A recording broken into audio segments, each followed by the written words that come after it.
This is Nationwide on the network service of the NTA. We are glad to have you join us. I'm Hawa Salihu Adama. You can follow this news broadcast live on our website, nta.ng/live, and on YouTube channel, NTA News Online. Our Twitter handle is @NTA News Now. You can also visit our Facebook page, NTA Network News, and Instagram on NTA Network for updates. Minister of Works and Housing, Babatunde Raji Fashola, has given an update on the status of ongoing projects undertaken by the Presidential Infrastructure Development Fund, managed by the Nigeria Sovereign Investment Authority. Elizabeth Omori reports on the level of success recorded at the State House weekly briefing. The PIDF, conceived in 2018 by the President to accelerate the execution of critical and strategic infrastructural projects essential for rapid growth 4 years running, has recorded significant successes through implementation. This briefing underscores the importance of the initiative to national projects driven by transparency and accountability. The 3 infrastructure projects under the PIDF include the construction and expansion of the Lagos-Shagamu-Ibadan dual carriage.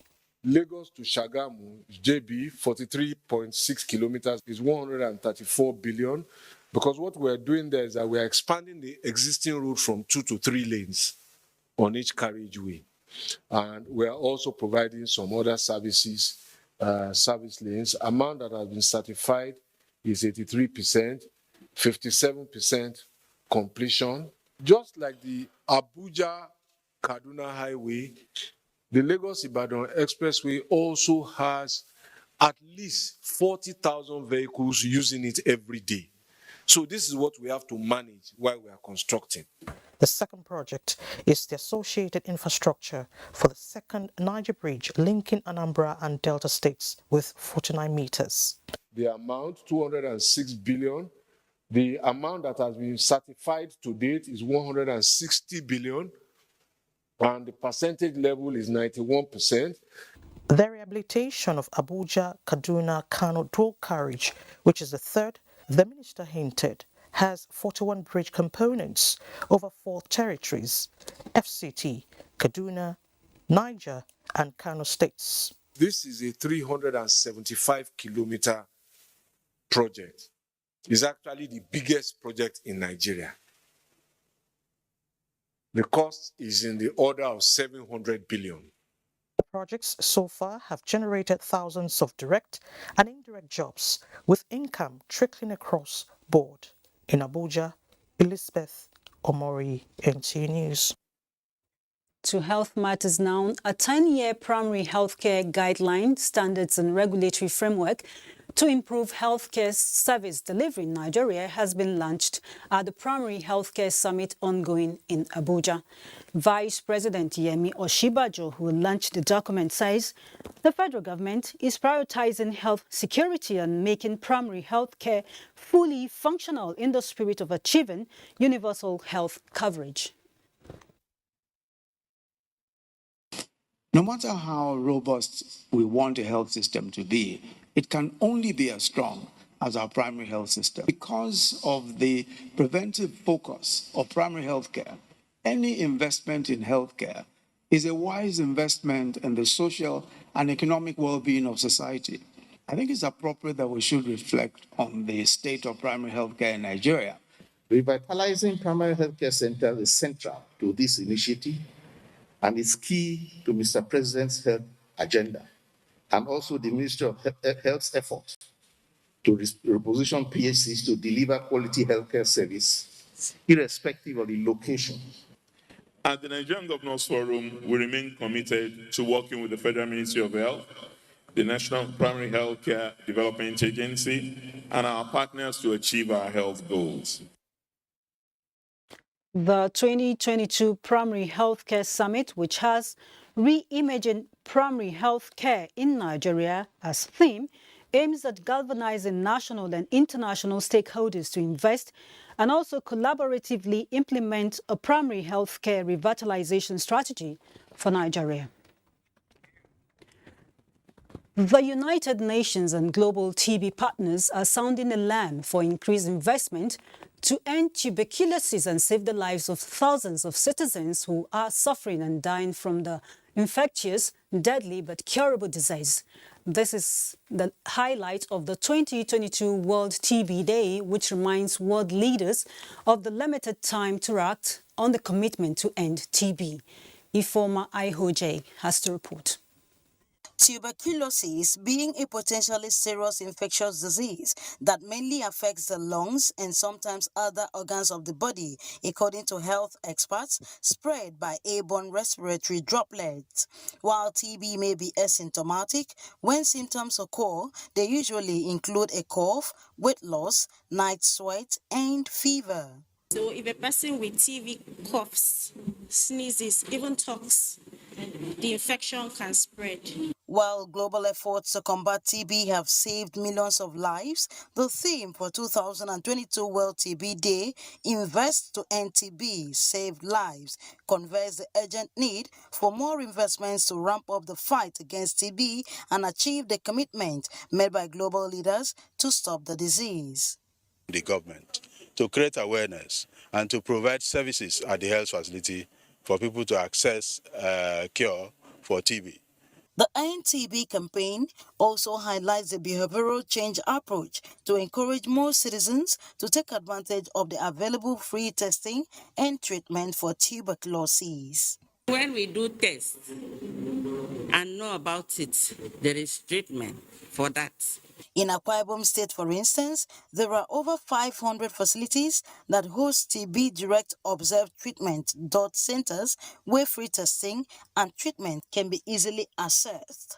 In Uyo, Ifoma Ihoji, NTN News. Invest to end TB, save lives is the United Nations appeal to global leaders in fulfillment of their commitments to end tuberculosis. Uche Ugochukwu in this report takes us through the Nigerian situation. Tuberculosis, popularly called TB, is an airborne disease associated with northern serious cough, weight loss, and excessive sweat.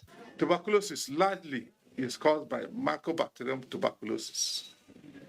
Okay, but you still have some other species of Mycobacterium. The World Health Organization describes TB as a killer neglected tropical disease, which one active case can infect 10 to 15 people in 1 year. It is also a leading cause of death among people living with HIV. Regrettably, data by the World Health Organization shows that in every 100,000 Nigerians, 219 are infected with TB, despite federal government's efforts to tackle the scourge. Stigmatization as well as the discrimination among towards the TB patients have actually driven TB underground. People are not willing to come out to own up that they have tuberculosis. We need other sources of, let's say, the way to encourage people to invest in TB program.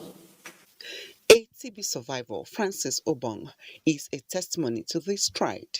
Getting to the hospital, I noticed I was taken to the X-ray. From the very day I started taking my drugs till the termination of the 6 months, I took everything I took. The food that was given in the hospital was all free. To equip the masses with the right information on TB, the United Nations set aside 24th March every year for countries such as Nigeria to accelerate action to end TB transmission and deaths by identifying its missing 300,000 cases. The good news is that both TB tests and treatments, which spans through 6 months, are free in Nigeria. Uche Ugochukwu, NTA News. And we are not done with this topic, as the World TB Day is actually a very important day worldwide. And with me in the studio to talk about this is Dr. Amos Omoni. He is the National Professional Officer, Tuberculosis at the World Health Organization. It's nice to have you join us on Nationwide today. Thank you. I'm pleased to be here. Okay.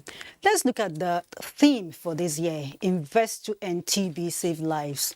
Why the choice of this, if I may ask? Invest to End TB, Save Life is a call for actions. That if we are going to end TB epidemic by 2030, we need to change the way we do things. If you look at the investment that is needed for tuberculosis, is underfunded.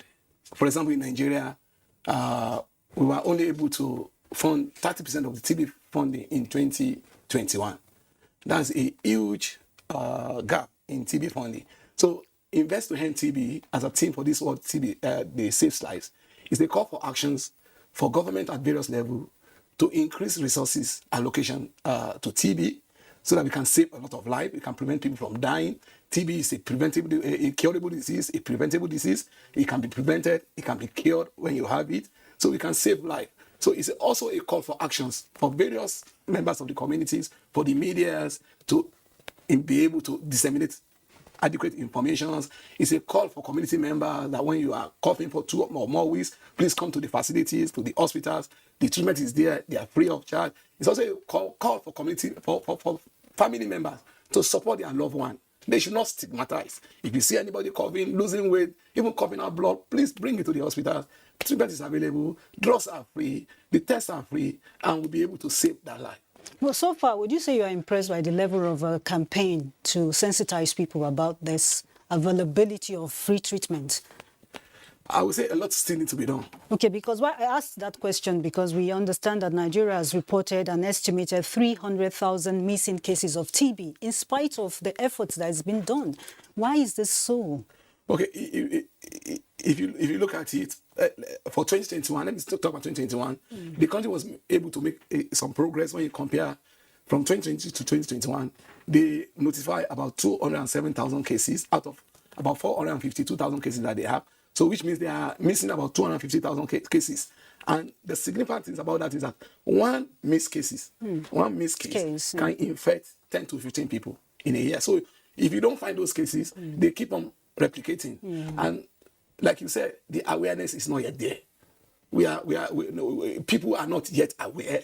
The community members are not yet aware. And that's why they stigmatize, because they don't know that this thing is curable. So we still need to invest a lot in raising awareness, not only during the World TB Day, but in every time, on TV, on radios, using local medium, using every medium available to tell people about tuberculosis.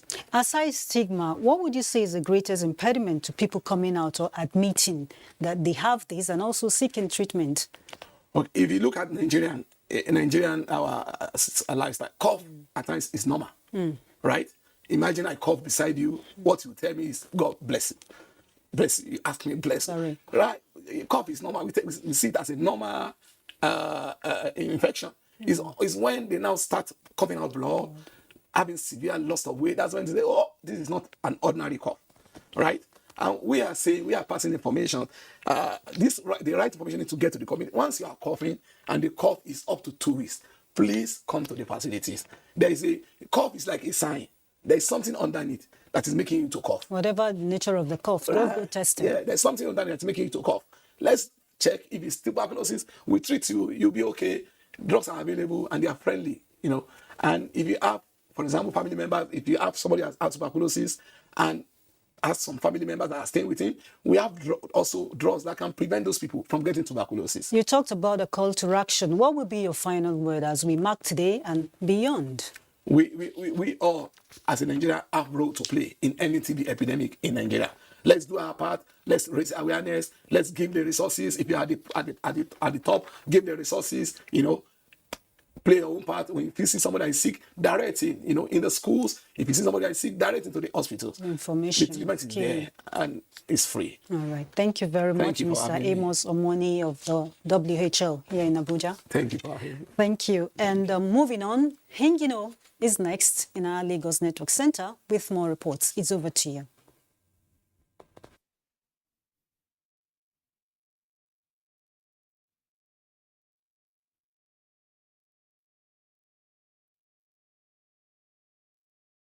Those affected.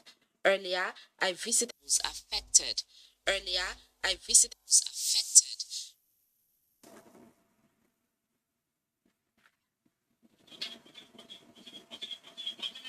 This is what I came back with. Okay, moving on to the next story now.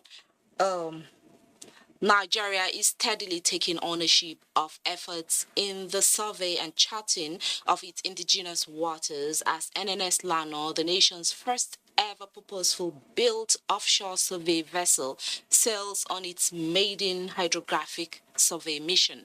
The ship sailed in Lagos after a ceremony to flag off the indigenous survey and charting of Nigeria's offshore waters by Transportation Minister Rotimi Amechi. Adeni Tayo completes the report.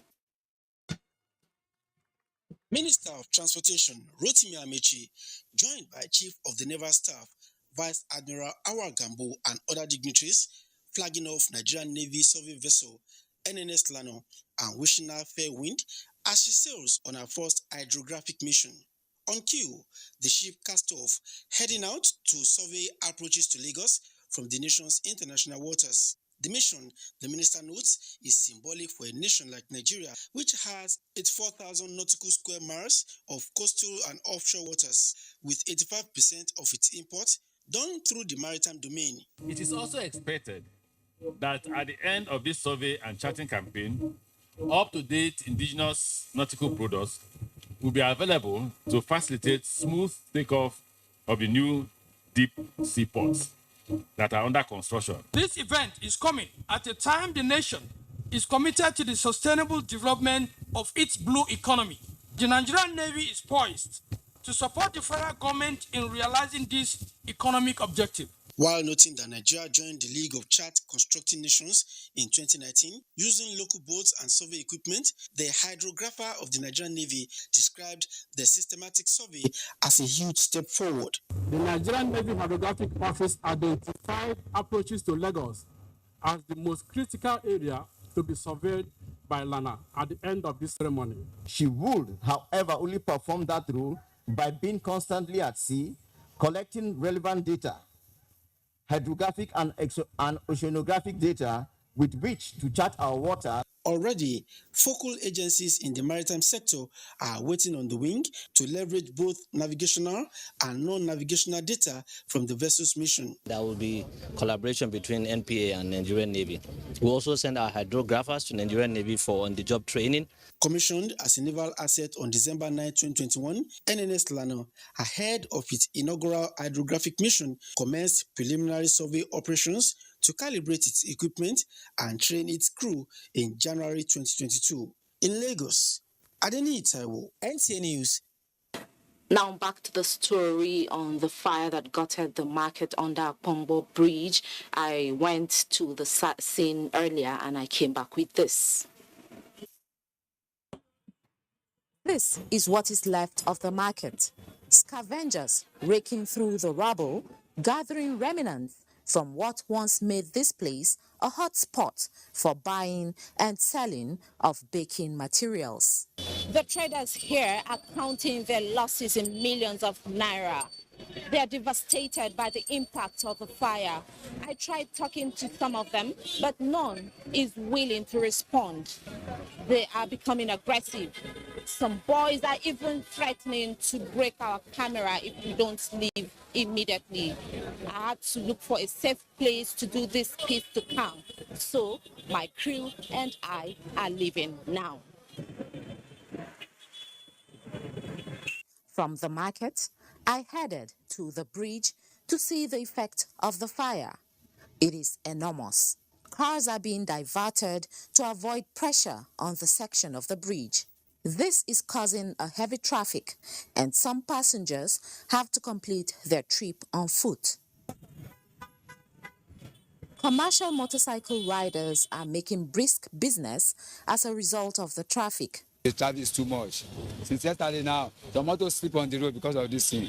We appeal to our government to help us, that assist us do the bridge as soon as possible to ease up the traffic. Commuters are hopeful that the bridge will be repaired on time to address the traffic.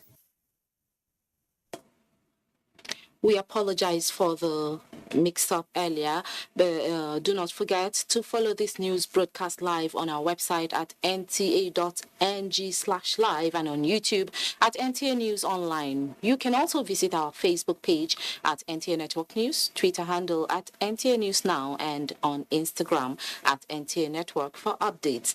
Time now to head to the seat of the Caliphate, where Asma'u is set to bring us stories from that zone. But first, let's take a break.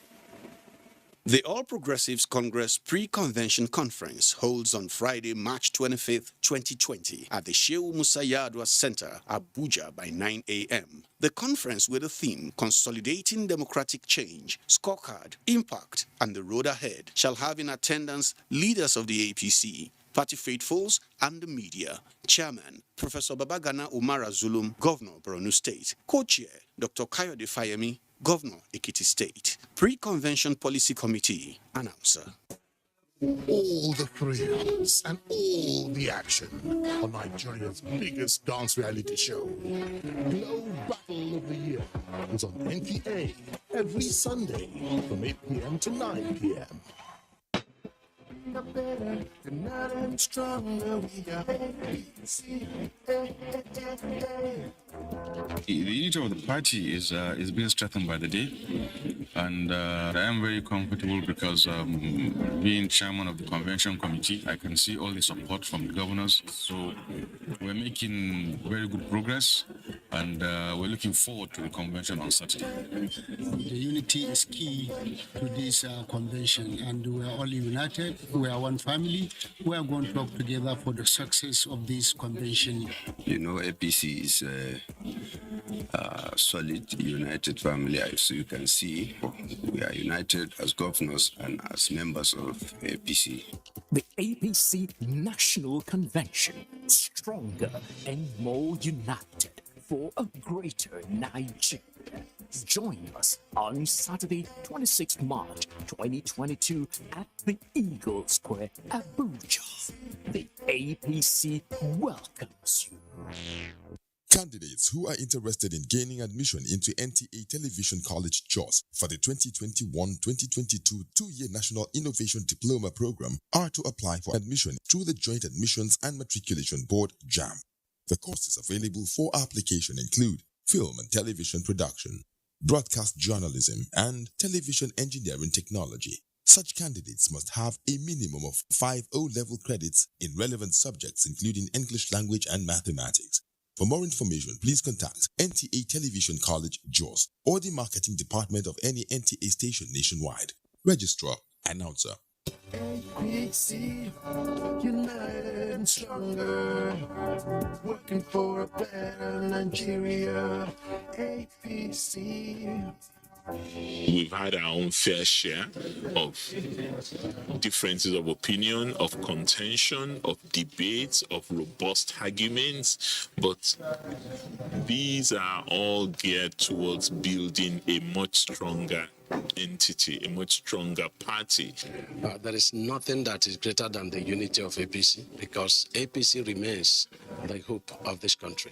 This party, the APC, is already united. The governors are united. Our major stakeholders are united. And we're going into this convention also united. The APC National Convention consolidated our unity on a solid foundation of peace and progress on Saturday, 26 March 2022 at the Eagle Square, Abuja.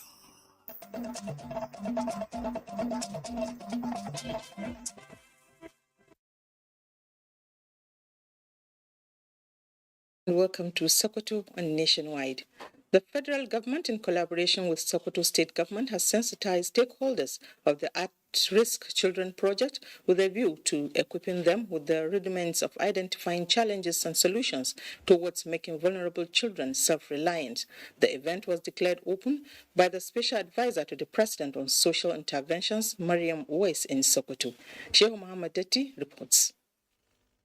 The sensitization workshop is aimed at brainstorming on the roles of stakeholders in identifying data peculiar to the state and a roadmap for the implementation of a design program at risk children project towards making the target vulnerable children skillful and self-reliant. The special advisor to the president on social investment, Madam Owe, says it has become necessary to liaise with the state governments on the data collection towards addressing the challenges in the areas of basic literacy to the school dropouts, drug abuse among the youths, as well as support parents and adolescent girls to be self-reliant. Young unemployed graduates and other certificate holders of between 30 to 50 in each of the local governments will be trained and be given an allowance of 30,000 monthly to impact design knowledge on the target beneficiaries in their communities. It is for Sokoto to bring these children into hubs where we can train them, where we can support them, where we can monitor what they're doing. We will come out with the roadmap of what we intend to achieve, how to achieve it, and with the timeline of inshallah when such are going to be achieved. Sokoto State Commissioner for Social Welfare Aisha Madawaki stressed the significance of the project, saying that Sokoto State government has identified 42,350 vulnerable persons, with 6,979 receiving monthly allowance of 6,500, stating that the project will assist in addressing the balance of the figure. Representative of Sultan of Sokoto, Muhammad Jabikir Gori, assured the Sultanate Council's commitment to the program, appealing for inclusion of community leaders in monitoring and evaluation for the success of the project.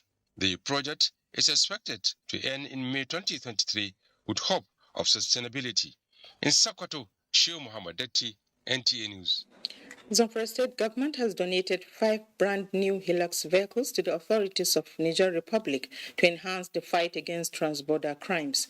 Governor Bello Muhammad presented the vehicles to the governor of Maradi region at Zamfara State Government House, Gusau. Jamilu Ibrahim has the details. The Nigerian and Nigerian governments are in recent time strengthening synergy in the fight against terrorism and other related crimes in the two countries. The donation of 5 brand new Hilux vans to the government of Niger Republic by Zamfara State government is in fulfillment of a pledge made to that effect by Governor Bello Muhammad when he met with President Muhammad Bazoum in Niger Republic in December last year in Niamey at the instance of President Muhammadu Buhari. The governor said the vehicles are particularly aimed at enhancing security patrol along Baradi, Zamfara, Sokoto and Katsina state borders. I am handing over these 5 vehicles to my brother, my friend and our colleagues, the governor of Maradi region and his security team that are here in the state. Governor Bello Muhammad, who applauded the Nigerian security personnel for their outstanding gallantry, said the state government will continue to encourage them for more desired result. He advocated for a regular meeting with the Nigerian Minister of Defense, the governor of Maradi region, governors of Zamfara, Sokoto and Katsina states, so as to bring an end to the lingering security challenges bedeviling the two countries. Governor of Maradi region, Alhaji Abubakar Shuaibu, who received the vehicles on behalf of the Nigerian President Muhammad Bazoum, commended Zamfara state governor for the donation and assured that they will be effectively utilized towards achieving the desired results. In Gusau, Jamilu Ibrahim, NTA News. You can follow this news broadcast live on our website nta.ng/live and on YouTube channel NTA News Online. You can also visit our Twitter at NTA News Now, our Facebook page NTA Network News, and Instagram at NTA Network for updates. And that's it from here. It's back to Hawaii in Abuja for more on Nationwide. Very well, Asmau. Thank you so much. And moving on to politics, the All Progressives Congress Pre-Convention Policy Committee says the party's pre-convention conference will hold on Friday, March 25th, 2022 at the Shehu Musa Iradua Center by 9 o'clock in the morning. The conference, with the theme Consolidating Democratic Change, Scorecard, Impact, and the Road Ahead, will be chaired by the Borno State Governor, Professor Babagana Umar Zulum, and co-chaired by Kayode Fayemi, the Governor of Ekiti State. Meanwhile, Chairman of the All Progressives Congress National Convention Subcommittee on Media, Governor Abdullahi Sule of Nasser State, at a briefing said members will only go and affirm the next leaders of the APC who will be nominated through consensus. Over now to Saliu Gwanara.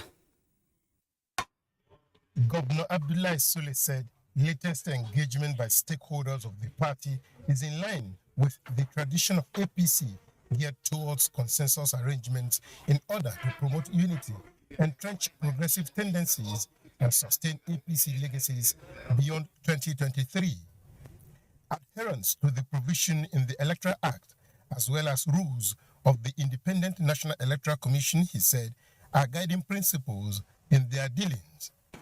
And from what you can see, that the signs, as I mentioned earlier, are being driven towards a consensus arrangement so that we can have a very, very peaceful convention, after which most of the political activities will begin and which will lead into the success of this party at most of the elections that we're going to have next year by the grace of God.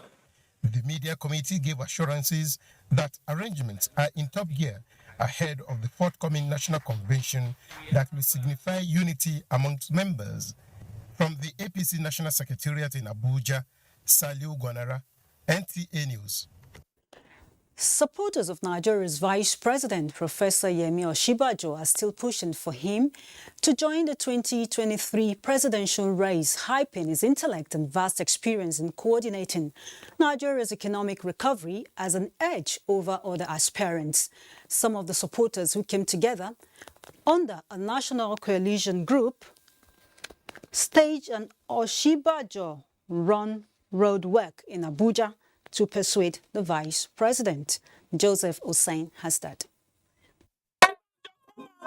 On their knees and under the sun, they remain defiant, calling on Vice President to throw his hat in the ring to run for the president of Nigeria. Because he has been tested and trusted. Yes. All the youth are yearning for Osinbajo. All the market women are yearning for Osinbajo. Generations who come would thank you for changing the destiny of this nation for the better by making the smart choice. Yemi Osinbajo for president. We need a smart leader because we are smart Nigerians. We have smart future and we want to build a smart Nigeria. The members of the National Coalition Group, made up of the young, aged and women, say they are desirous of a progressive Nigeria and feel the vice president is the most capable to bridge the gap between the young and old, quell disunity and spearhead economic viability. It's better we have somebody that have learned than somebody that will come and start learning from the scratch. At least he knows the challenges now that we are having in this country. The group is pinpointing the laudable leadership the VP has shown in driving economic policies with meaningful bearing on wealth creation for the youth and women as an example of his capability for a country in dire need of economic diversification. In Abuja, Joseph Hussein, NTA News. To the National Assembly now, where the Senate is set to give more impetus to the social security programs with a legislative framework that will establish a National Social Security Commission. National Assembly correspondent Dayo Ogunshola reports that the bill being thrown up for public review was sponsored by the Deputy Senate President, Ovie Omo-Agege. One of the indices used as benchmark for determining a developed society is the ability to deploy social security for the vulnerable. Even though governments across levels are providing services that can be categorized as social security, lack of legal frameworks backing the efforts is seen as a lacuna. And that is what the bill, sponsored by Deputy Senate President, intends to address. Social Security Commission is in tandem with global best practice of having safeguards or processes of dealing with unforeseen occurrences and emergencies. The bill provides for contingencies arising from medical care of a preventive or curative nature, sickness, including incapacity to work resulting from a morbid condition. Stakeholders agreed that this attempt will improve national security. This commission will help to ensure that successive governments that comes in works. There's a framework for which to continue to support the vulnerable. There is evidently a convergence that the elite policy-making persons in our country are beginning to find a meeting ground with the aspirations and wishes of the working people. We take note of all your important submissions, and I think we will report that same to the Senate. If passed, the bill has the provisions for the management and regulations of social security benefits in the country. From the National Assembly, Dayo Mushola, NTA News. And the House of Representatives is working on a legislation that would enable expansion of mandate of the Tertiary Education Trust Fund, TET Fund. National Assembly correspondent Lami Ali reports that the bill seeks inclusion of the National Youth Service Corps as beneficiary of the fund. The amendment of Said Fund Act, report of which was laid before plenary by the House Committee on Tertiary Education and Services for consideration and approval, also seeks inclusion of licensed private polytechnics, monotechnics and other federal tertiary institutions in Nigeria, such as colleges of forestry, as beneficiaries of the fund. And to ensure that disbursement from the fund is available for monotechnics and other specialized tertiary institutions in Nigeria. The report on the bill seeking the establishment of National Social Investment Program and its coordinating office within the ministry responsible for social development was also submitted for consideration and approval. Having received the various submissions on the proposal, the committee was better informed to produce an improved version of the National Social Investment Program Establishment Bill. The House passed at second reading a bill to establish Federal Teaching Hospital Makurdi, Benue State from John Day, and a bill to establish Federal College of Agriculture, Oboimbiri in Bayelsa State, sponsored by Pre Goodluck Oseke. Meanwhile, the House is seeking justice for late Ms. Chinenyeopa, allegedly shot by security operatives in Enugu on the 18th of March 2022, as raised by Deputy Minority Leader Tobi Okechukwu. This attack was orchestrated by suspected security agents, and it happened at coal camp in Enugu. From the National Assembly, NTA News. And Diba Barre in our Port Harcourt Network Center jumped to the queue earlier, but I understand she's not ready for us. Good afternoon to you. Well, and welcome to Port Harcourt. For some weeks, Nigerians have grappled with fuel scarcity and high cost of petrol, which is sold at between 220 to 250 naira in Port Harcourt. The lingering situation has not only caused hardship for motorists, but has also led to financial challenges for other residents and small business owners who depend on the petrol for their daily activities. Jenny Bassi tells us more. Recently, Nigerians in Port Harcourt are faced with the hard reality of purchasing fuel at 220 naira and 230 naira as against the official pump price of 165 naira in filling stations. The reason for this scarcity was first attributed to the adulterated petrol imported into the country and later to the hoarding of the product by marketers. The most recent is the low supply of the product to the state.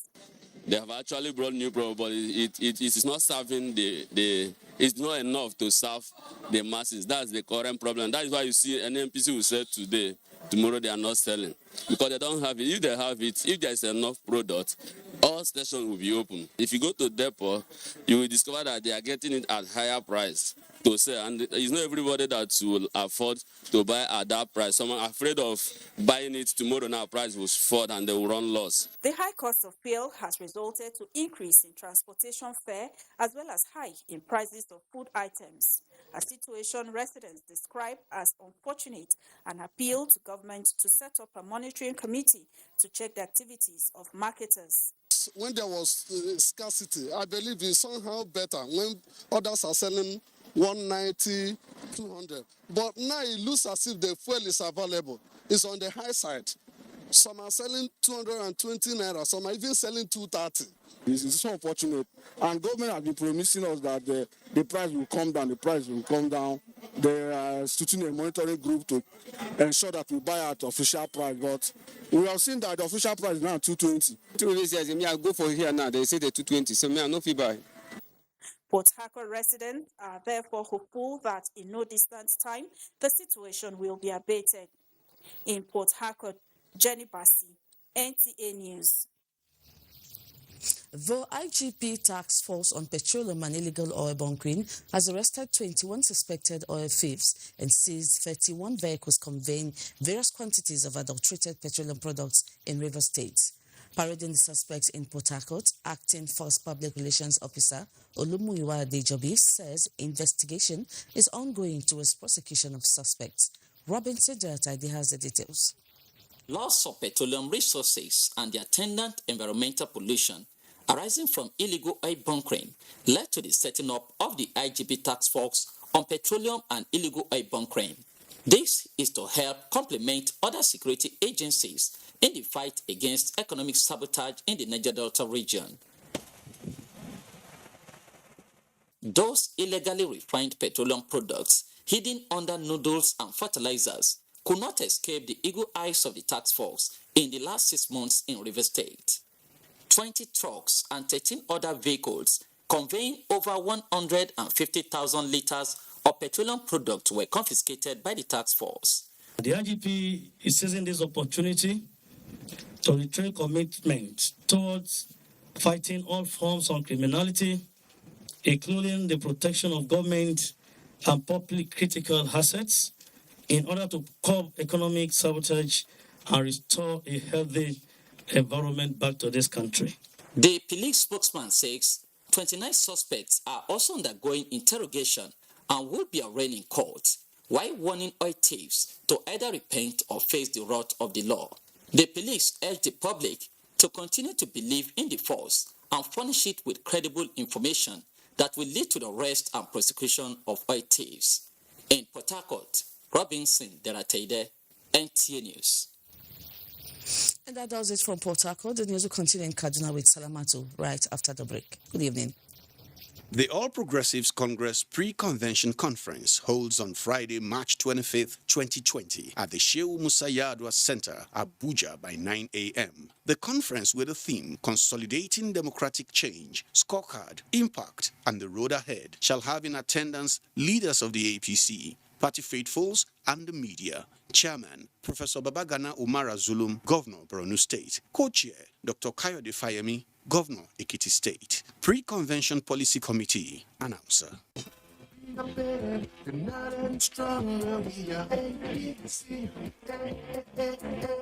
We are looking forward to a peaceful convention where national leaders will emerge that will lead us to solidify on the gains that we have made, strengthen our party, strengthen our platform and our resolve and our ability to continue to deliver to Nigerians.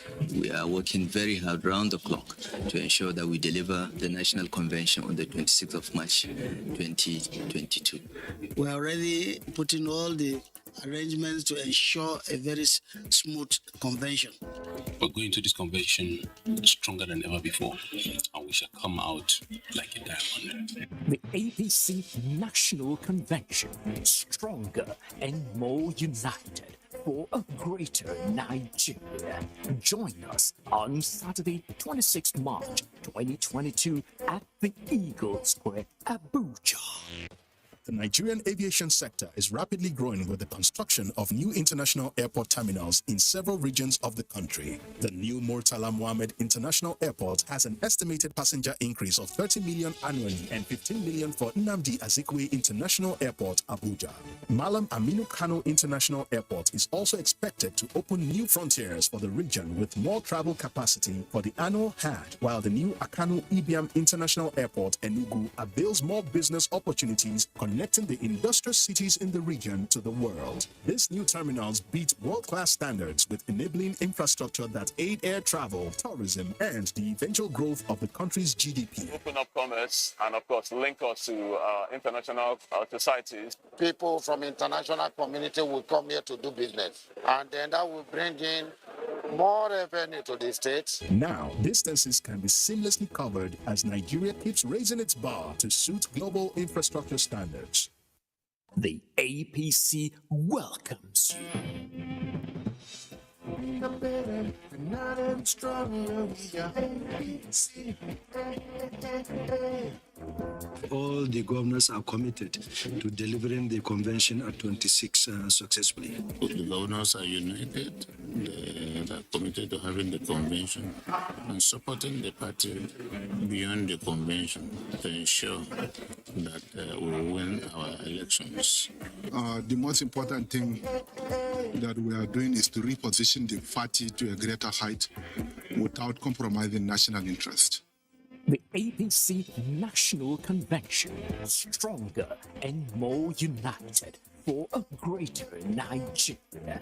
Join us on Saturday, 26 March 2022 at the Eagle Square, Abuja.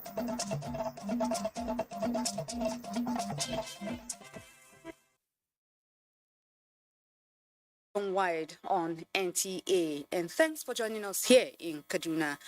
Nigeria's maize demand is expected to increase over the next few years due to urgency to feed the population and raw material for industrial growth. This again has been highlighted as stakeholders unveiled second maize pyramid in Kaduna. Suleiman Rogachkun reports. As at last year, Nigeria consumed 12.38 million metric tons of maize. This is largely due to population explosion and industrial demand. This is because maize is second staple after rice, and its demand keeps on rising, pushing farmers to scale up production to meet for local demand and export. Federal government rolled out various incentives through the Central Bank of Nigeria to support maize production in large quantity. Anko Borrower program has been a driving force behind success story among maize farmers in the country. What Governor Emefiele has said is we don't want the cash, we want the commodity. So we take it and we put it in a reserve. And when we say the prices of these commodities are in the upward direction, we release, we make strategic releases. That is the function of the Nigerian Commodity Exchange. The inauguration of the second maize pyramid in Kaduna is the collective efforts of farmers who benefited from the Anko Borrower scheme. Speakers at the unveiling ceremony salute the federal government commitment to develop agricultural sector as key contributor to nation's growth domestic product. So everybody know that we have delivered, and we will continue delivering to provide more enough maize and food security in Nigeria to the extent that we will even export it. Sustaining this feat is key to the country's realization of self-sufficiency in food production. Sulema Rigachkun, NTA News. Away from Kaduna, we move to Kano, where rice producers in the country are consolidating on the gains recorded in the production, which put the country as potential exporter in the foreseeable future.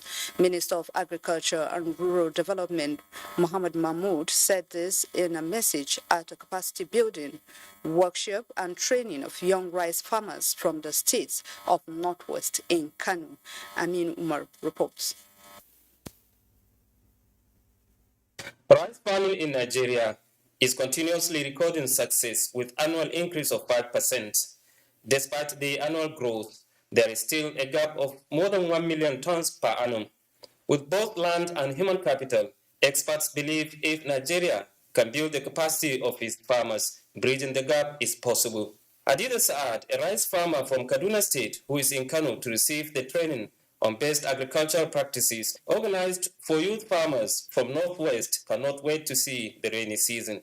I'm even eager to see raining season so that I can be able to start using some of the techniques I had here and some of the common mistakes we make during plantation of rice in the field. At least we can be able to correct them.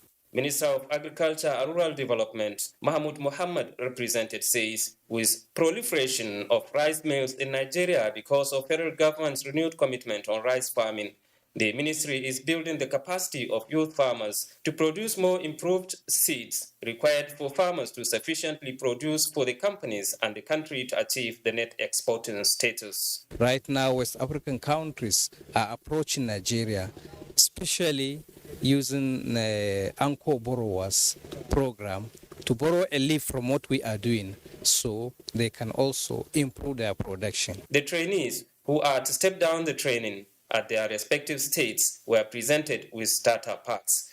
In Kano, Amin Umar, NTA News. And that is it from here. It's back to Hawa in Abuja for more reports on Nationwide. Thank you very much. And back here in Abuja, we'll still have more on oil and gas in the bulletin as security operatives work to mitigate crude oil theft and pipeline vandalism. Some of Nigeria's highly trained personnel have continued to pay the supreme price. While the perpetrators take action to avoid being caught in their nefarious business, these personnel go to great length against them in the areas they operate in. Lydia Sampson has more. We have a lot of illegal refining camps, and as soon as you remove the illegal refining camps, before 24 or 48 hours, they are coming back. So the way we are working is the same way the criminals are also working. The Commander Joint Task Force Operation Delta Safe giving insights to the activities of crude oil vandals. The task force cut across 10 oil-producing states, comprising special squads from different security agencies. This officer paid the supreme price. However, his colleagues are not giving up. Flying over from Port Harcourt to Bonny, the area view indicates massive destruction on the environment and the source of livelihood of the communities. At the 146th Battalion in Bonny River State, Chief of Defense Staff General Lucky Irabo and the Minister of State Petroleum Resources Timothy Silva, who commended the gallantry of the officers, say there's still more ground to cover. Well, actually, it's a value chain. Our drive is to look at the rungs of the ladder, the chain within the oil and gas space. So we're not just zeroing on those who are the actual criminals, but also that are those who are supporting them, those who are sponsoring them. Our nation depends on these assets to survive. Henceforth, we'll be working closely with you to ensure that there is zero loss to our production. Ironically, in the midst of these selfless efforts, there may sometimes be some bad eggs, and the Chief of Defense Staff General Lucky Irabo vows they will not go unpunished if caught. Those are the ones, of course, we will also go after. This is the forum for me to tell you the entire gamut of what our strategy will be in reining them in. But I can assure you that there's going to be a huge difference. The key player said the renewed efforts will ensure a sustained impact on the ongoing war against crude oil theft, illegal refineries and pipeline vandalism. They are optimistic that rallying the communities, operating companies and all stakeholders will be game-changing. From Port Harcourt, Lydia Sampson, NTA News.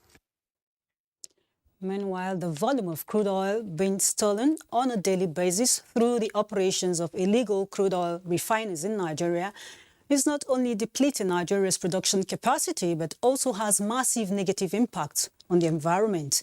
Key players who decry the economic impact and environmental devastation say it cannot be allowed to continue. Again, Lydia Sampson is on standby.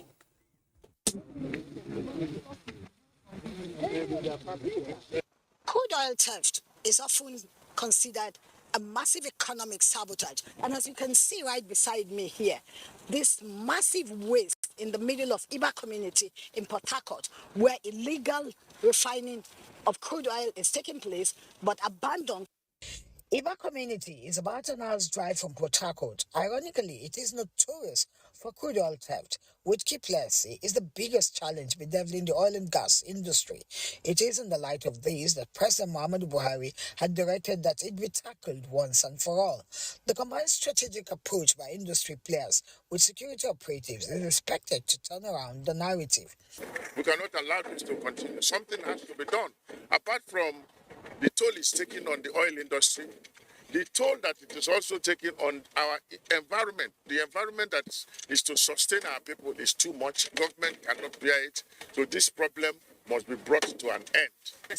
The Navy is doing enormous work. In the last 4 to 5 days, they have made several arrests. They are blocking all the estuaries. And as long as we are not able to move the vessels around the waters, it will get out of here. Members of the armed forces are going to be ruthless with anyone that is found to have engaged in the malfeasance. But I can assure you that at the end of it all, there will be greater improvement in the entire space.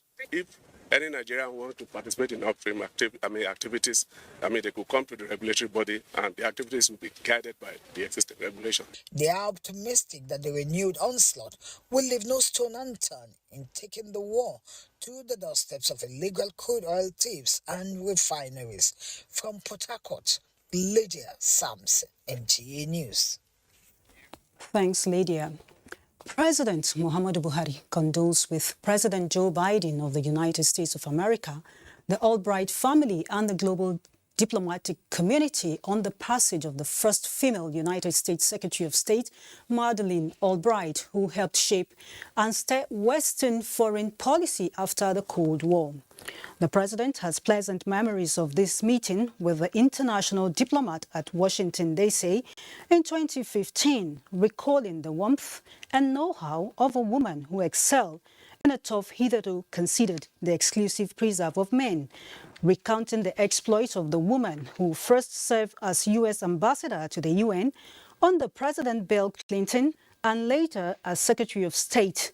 President Buhari says it is for her eternal credit that she championed human rights and democracy around the world, raised funds for democratic presidential hopefuls, and co-chaired the Independent Global Commission on Justice, Security and Governance, along with Nigeria's Professor Ibrahim Gambari, in what is known as Albright Gambari Independent Commission, and was also convener of the Aspen Ministerial Forum of former foreign ministers drawn from all over the world, among others. President Buhari salutes the mentoring Albright gave younger diplomats who are now at the peak of their careers, and praised that her soul would rest in peace, even as America and the world continue to relish her services to humanity. And that's Nationwide today. We thank you for being part of it. Do remember to be a star. Join the NTA in the fight against rape and rapists. Good evening.